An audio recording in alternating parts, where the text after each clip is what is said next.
This is Musings and Counsel from London Baker Law with Debbie London Baker. You just never know.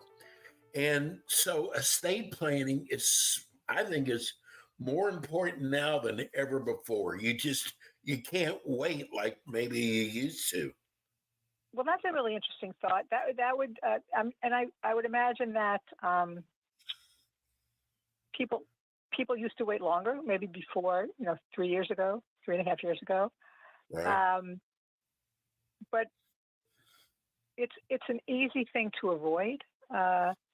Just in terms of people who develop dementia. I did some work in that, some learning in that a few years ago, and I thought my brother had it. And I gathered the general rule of thumb, and this is probably true with estate planning, that people wait at least 90 days too long before they do anything. Yes, I Especially believe in that. the face of illness, because they can't imagine it's happening, or they think they're avoiding confronting what's happening, or it's so gradual that it would be if you and I were married and you started repeating yourself, but you'd always repeated yourself to some degree. I might not even be aware of it, Right. particularly until somebody came in and said, "Have you noticed that Steve keeps repeating himself?"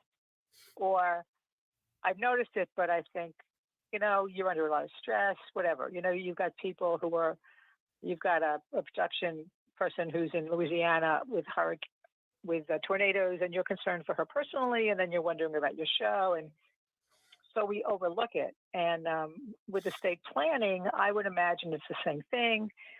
You're in your 40s and your parents are now in their 60s or 70s, depending how old when they had you, and they're very young, 60s and 70s. And so you can't envision that they're not the people you've always known. Well, you ignore it, and you make excuses for it. This has been Musings and Counsel from London Baker Law. Learn more at londonbakerlaw.com. Thanks for listening.